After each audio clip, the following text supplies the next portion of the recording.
細都估唔到啊！夏天用五指毛桃嚟煲湯咁掂當㗎喎。嗱，廣東啲濕咧點樣先可以將佢趕出去啊？好多人咧又怕飲老火靚湯喎，煲翻個齋湯啊，潤得嚟又清爽㗎。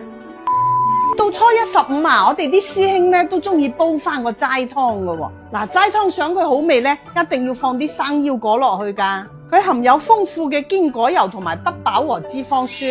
嗱，而家好多人咧都注重飲食㗎喎，用生腰果嚟代替肉類煲湯啊，好正斗㗎。我哋用少少滾水淥一淥啲生腰果，咁就處理好㗎啦。五指毛桃咧，以前又叫佢南方人參喎，好啱我哋廣東人用㗎。尤其落雨絲濕啊，周身攰賴賴，但係一補咧又話慶合合喎。咁知唔知五指毛桃啊，揀一紮紮嘅咧，定係一粒粒㗎？平時打邊爐見到一紮紮嗰啲咧係根嘅蘇味，生長時間唔長啊，啲好嘢又少喎，煲出嚟啊得個香味㗎咋。嗱，我哋煲湯咧要用到五指毛桃嘅根部喎，越粗咧啲好嘢含量越好。揀嘅時候要注意下喎，靚嘅五指毛桃咧佢係土黃色嘅，而且佢嘅橫切面咧係米白色㗎噃，咁就為之靚啦。嗱，煲湯唔使放得太多㗎，放一汁仔落去啦就好出味㗎啦。嗱，如果望落去好鮮豔嘅嗰啲就做過科技㗎啦，放得耐都冇蟲蛀嘅，你敢食咩？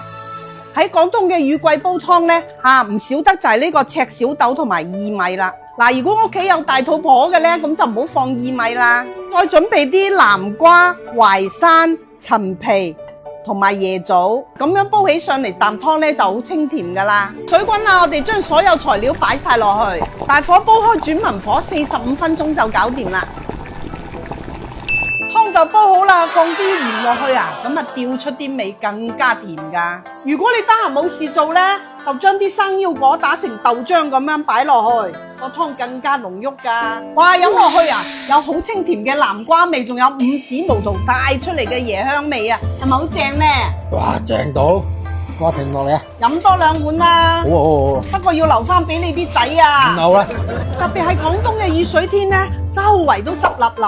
我哋副波底啊都唔會乾得去邊啦。嗱，怕飲老火湯嘅老友記啊，呢條視頻啊記得收藏啦。大鍋靚湯，飲完唔使化妝。